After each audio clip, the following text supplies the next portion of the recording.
Social Wendy here at the CHIRP Twitter conference. I have to say Twitter because some of you say CHIRP, what the hey is that? And I'm with Steve Thomas, and you meet the coolest people at these conferences.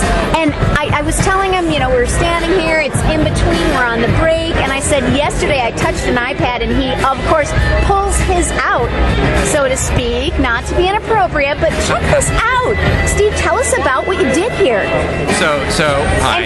And Steve is from... It's very nice to meet you. And Steve is Google, by the way. I am a salesperson at Google, but that's neither here nor there. Yeah, neither here nor there. We're here for the Twitter ecosystem, the Twitter glow, and obviously we have some really interesting announcements today from Google about Twitter. But the iPad. So I've had this thing for since Saturday, right? So 15 days ago, something like that. 2 weeks, yeah. And I can say it's phenomenal. Like the stuff that so this is actually a cover. I mean, this is a made up autonomous cover that I made using the iPad, and I am a sales guy, which is we're all sales guys, right? Well, we're all whatever we do, right? Whatever our job is, we're all people and artists and all those kinds we're of all things. Entertainers. Yeah.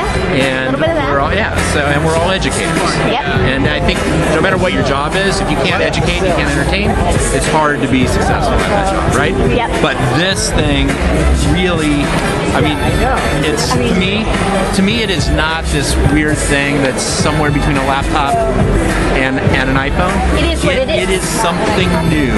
It is something that I walked down the stairs at 5 a.m. the other morning.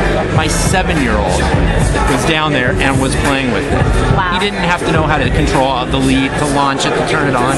Right. It made sense. It's intuitive. Yeah, and the cool thing about it, you don't even see any navigation, right? Where's the file? Where's the toolbar? I'm struggling a little with that. What you have to do is you have to have learned how to play a piano, because what you do is you play a chord.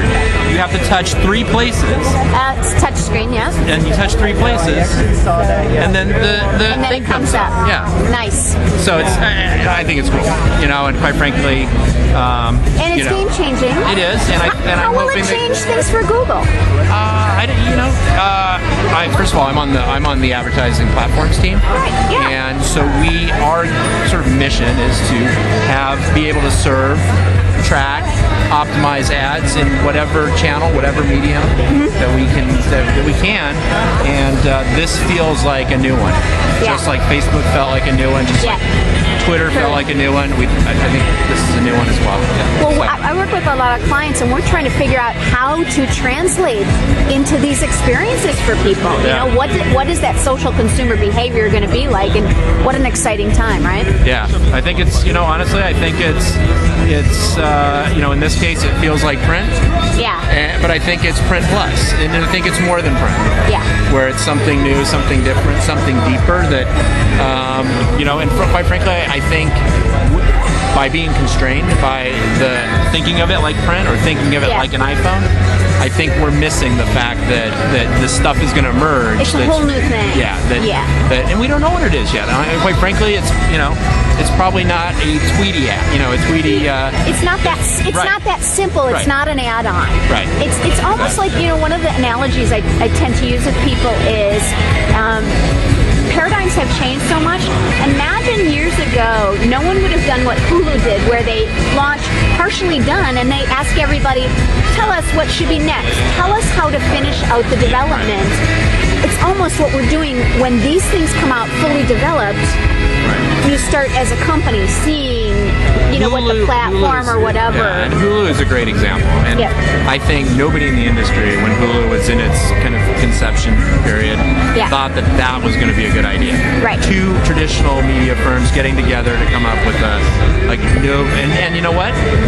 They not only did a terrific job of execution, that was only half the story. The reality is they put together things that everybody sort of knew what the things were, but they put it together in just enough way that it resonated. And that's what doesn't always happen. Right. People get near the thing, they get close, it's a little bit off mark, doesn't resonate. And that's what Hulu ended up actually being able to kind of hit on. Right, and it seems like the things that are the dumbest name ever, the iPad, but this thing, like, I'm a believer now. So, well, it almost seems like the things that are going to stick and click with people are when the companies are focusing on what the user wants to do instead of the tool of it. So they start with the user experience and then they go back and say, here's the tool around the user experience. Right? Yeah, and I think this is the kind of, there are companies, and Apple's one of them, that will lead people by saying this is what we think the experience should be. But I think there's a healthy sort of mix of magic that's going to come from the users that's going to define something new, something different, something wonderful that we just haven't seen yet. It's the Microsoft Excel of the PC, or it's the internet browser of the web, or it's the Google search box. And there's whatever next, we'll just have to wait and see. But it's gonna be exciting, and it's gonna happen. And the development community will have a factor in that, like we're here at the Twitter conference with all these developers who are trying to figure out, as Twitter grows as a company, how do we grow alongside? What part of the, we were just watching the VC folks, what part is going to be the highway that the company takes, and what are the opportunities adjacent to it? And I think what is actually really interesting, and I think something that we haven't really focused on yet today, and maybe we will, is the underlying business models that people are building these applications on. Is traditional media loves the iPhone iTunes model. This idea of an app that can be sold. It's easy to figure out. Yeah, but I don't think it's right. I mean, I really do think that it's going to be some form of engaging advertising, engaging sponsorship, something, because advertisers typically are able to underwrite stuff on a scale much larger than any individual is willing to pay on a subscription basis. Exactly. Right? So, great example is DoubleClick. So I'm part of the DoubleClick team. We serve 10 plus billion ads a day. And people say banner ads, why are they any good? The reality is banner ads and search ads and rich media ads, those ads make the entire internet viable and mostly free for you and I. Exactly. And that has to be underwritten. It's not free. Right. And if we all want to spend like $5 or $10 grand a year on downloadable songs or books by the paragraph, that's fine, but it's not a reality. Right. So advertising, sponsorship, that's where the real business models are going to bubble up from, and it's what's going to allow this to really grow and scale. It's exciting, and it's exciting for big brands and medium-sized brands and emerging companies because the playing field's anew again, right? Yes, absolutely. And you know what? The playing field keeps changing. Every so often we have these little tectonic shifts, and it's cool. And whoever's the incumbent, watch out. And there's always the new one kind of nipping at your heels. So keep your finger on the pulse, right? The pulse of the planet, absolutely. Show us your badge so we see your Twitter handle so people can follow you.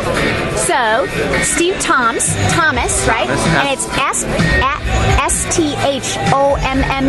because it is dark.